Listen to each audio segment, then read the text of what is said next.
একজন প্রশ্ন করেছেন, দেশের সাধারণ ধর্মপ্রাণ মানুষের সামনে ইসলামের কোন দিকটা এখন তুলে ধরা অতীব জরুরি? প্রশ্নটা খুব গুরুত্বপূর্ণ।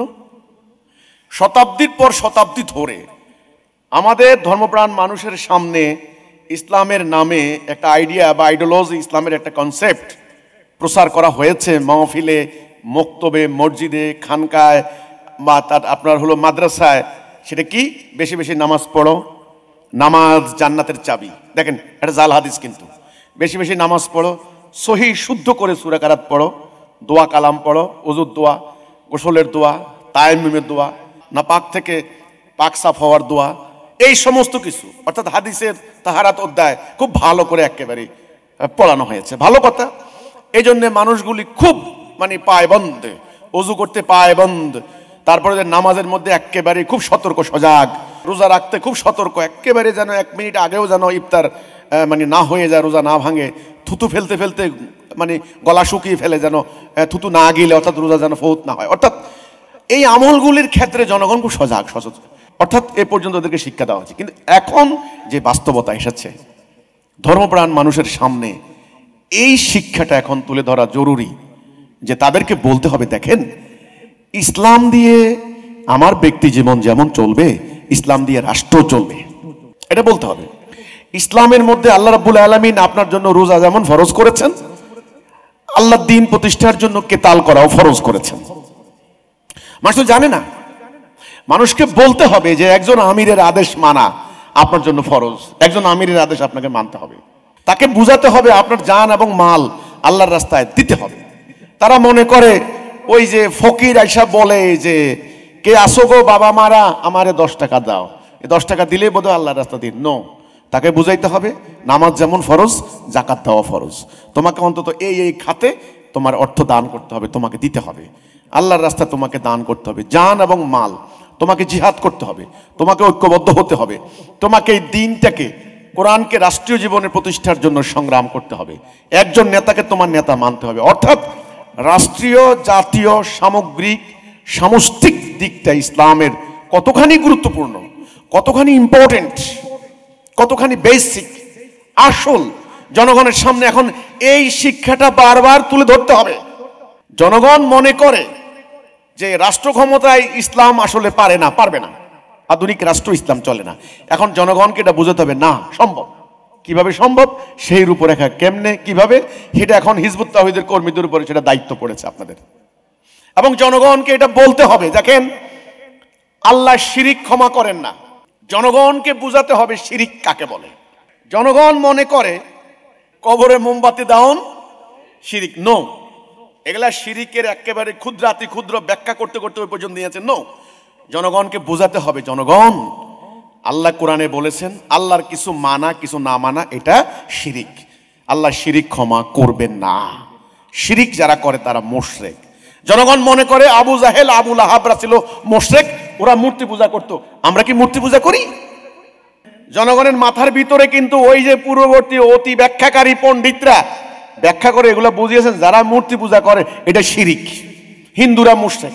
আমরা না, আমরা কি মূর্তি পূজা করি? খেয়াল করেন, খেয়াল করেন। কিন্তু আল্লাহ কিন্তু এখানে এটা বলেননি। আল্লাহ বললেন যে আফাতুমিনুনা বিবাদিল কিতাবি ওয়া তাকফুরুনা বিবাদ, তোমরা আমার কিছু মানবা কিছু মানবা না, এই সিদ্ধান্ত নিয়েছো, এই যে শিরিক। যদি এটা করো, খিজিউন ফিল হায়াতিদ দুনিয়া, দুনিয়ার জীবনে লাঞ্ছনা, অপমান। মুসলমানদের এই লাঞ্ছনার বেসিক কারণ এই শিরিক করা। মুসলমান নামাজ পড়ে, আইন মানে ব্রিটিশের। মুসলমান রোজা রাখে, বিচার মানে ব্রিটিশের। মুসলমান হজ করে, সুদ খায় ইহুদির আইনে। তাইলে কিছু মানে কিছু মানে না, শিরিক। জনগণকে বুঝাইতে হবে রাষ্ট্রীয় জীবনে আইন কানুন দণ্ডবিধি অর্থনীতি যদি আল্লাহর মানা না হয় এটা শিরিক, তুমি হবা মুশরিক। জনগণকে বুঝাইতে হবে কুফর কাফেরকে। জনগণ মনে করে যারা আল্লাহরে অস্বীকার করে ওরা হচ্ছে কাফের, নাস্তিক, ওদেরকে চাপাটি মারো। আল্লাহরে অস্বীকার করে ওরা কাফের। নো, আল্লাহ বলেছেন যারা আমার নাজেল করা বিধান দিয়া ফয়সালা করে না তারা কাফের। অর্থাৎ আল্লাহর নাজেল করা হুকুম অস্বীকার করা যাবে না, তাহলে তুমি কাফের হয়ে যাবে। কাফের হইলে তোমার কোনো নামাজ রোজার দাম নাই। আবু জাহেল, আবু লাহাবরাও কিন্তু নামাজ রোজা করত, হজ করত।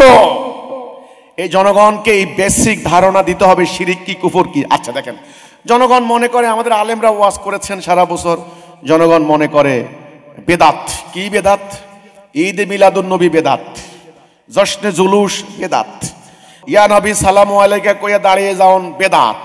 খেয়াল করেন, বেদাতের লিস্টই আমার মনে হয় হাজার হাজার লিস্টই আছে। এটা বেদাত, এটা বেদাত, এটা বেদাত, এটা বেদাত। আচ্ছা, বেদাত আবার দুই প্রকার, বেদাতে হাসানা, বেদাতে সাইয়া। একজন হুজুরে এমন একটা কাম করতেছে, এক কলো যে কয় এটা তো বেদাত হয়েছে, রসুলটা করেন নাই, কয় যে এটা আরে ভাই বেদাত তো দুই প্রকার, বেদাতে হাসানা, বেদাতে সাইয়া। আরে ভাই বেদাত তো বেদাতে হাসানা কেমনে হয় আবার? হ্যাঁ, এটা কেমন কথা? তো জনগণ বেদাত বলতে মানুষ এটা মনে করে যে ওই জশ্নে জুলুস করা বেদাত, কবর পূজা করা বেদাত। আসলে বেদাত হচ্ছে কি শুনেন, খেয়াল করেন, বেদাত হচ্ছে নতুন করে দ্বীনের মধ্যে সংযোজন। সংযোজন আমাদের ওই আলেমরা কিন্তু খুতবার মধ্যে একটা হাদিস পড়েন, এটা হাদিস রাসূলুল্লাহ, সমস্ত বেদাতে হলো দলালা, আর সমস্ত দলালার পরিণতি জাহান্নাম। হাদিস কিন্তু এটা, ওকে, রাসূল বলেছেন। তাহলে বেদাত মানে কি? বেদাত মানে কি? দ্বীনের মধ্যে সংযোজন। সংযোজন আল্লাহ কোরআনে বলেছেন, আলিয়ামু আকমালতু লাকুম দীনাকুম, আজকে তোমাদের দ্বীনকে আমি পূর্ণ করে দিলাম, কামেল করে দিলাম, কমপ্লিট কোড অফ লাইফ। তোমার দ্বীনের মধ্যে অন্য কিছু আর যোগ করা লাগবে না। তোমার পারিবারিক জীবন, অর্থনৈতিক জীবন, সামাজিক জীবন, রাজনৈতিক জীবন, বিচারিক জীবন, সামরিক জীবন, কোনটা কি আমার রাসূল প্র্যাকটিস করে দেখাই দিয়েছেন, আর আমি বিধান দিয়ে দিয়েছি। এটা কমপ্লিট কোড অফ লাইফ। এখন আল্লাহ যেটা নাজেল করেছেন, আল্লাহটা বাদ দিয়ে অন্য কিছু সংযোজন করা, এটার নাম বেদাত। এবার আসেন, সুদভিত্তিক অর্থনীতি কি আল্লাহ দেওয়া? আপনারা এটা নাজেল করলেন আপনাদের দ্বীনের মধ্যে, এটা কি? বেদাত। টাকা ছাড়া দ্বীনের কোনো কাজ চলবে না, এটা কি রাসূলুল্লাহর সময় হয়েছে?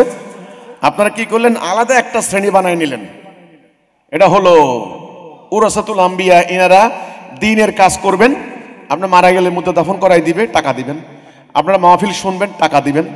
নামাজ পড়াইবে, ইমামতি করবেন, টাকা দিবেন। হ্যাঁ, তাফসিরুল কোরআন মাহফিল করবেন, টাকা দিবেন। এই যে দ্বীনের মধ্যে আলাদা একটা সম্প্রদায় সৃষ্টি করে দিলেন, ইসলামের মধ্যে কি ব্রাহ্মণ্যবাদী কোনো পুরোহিততন্ত্র আছে নাকি? এই যে পুরোহিততন্ত্র একটা কায়েম করে দিলেন, এটা কি বেদাত না? বেদাত। তাহলে বেদাত কাকে বলে? জনগণকে বুঝাইতে হবে বেদাত কি। ওনারা জনগণরে বুঝাইছে বেদাত হচ্ছে মিলাদ করা বেদাত, কবর পূজা করা বেদাত। হ্যাঁ, শিরিক কি? মূর্তি পূজা করা শিরিক। তো কাজে এখন জনগণের সামনে ইনি প্রশ্ন করেছেন, জনগণের সামনে এখন কি তুলে ধরতে হবে? খেয়াল করেন, তাহলে জনগণের সামনে এখন এটা বোঝাতে হবে, জনগণ মুসলমান একটা জাতি, মুসলমান একটা জাতি, বিচ্ছিন্ন মুসলমানের কোনো পরিচয় নাই। জনগণ মুসলমানের নেতা একজন। কয়জন? একজন। জনগণ মুসলমানদের জীবনের একটা উদ্দেশ্য থাকে, উদ্দেশ্যহীন মুসলমান হয় না। জনগণ তোমার উপরে আল্লাহর বিধান মানা ফরজ, এটা প্রতিষ্ঠা করা ফরজ। কোরআনে বলছেন আকিমুদ্দিন, দিন প্রতিষ্ঠা করো। তো জনগণকে এই চেতনা, এই জ্ঞান এখন দিতে হবে। জনগণ যে অজ্ঞাত সারে, জানা অথবা অজানা, অর্থাৎ অজ্ঞাত সারে তারা যে শিরিক করে চলেছে, দেখেন এই জনগণের বিরাট একটা অংশ লাফিয়ে লাফিয়ে বলে গণতন্ত্র চাই, গণতন্ত্র চাই, গণতন্ত্র প্রতিষ্ঠার আন্দোলন করছে।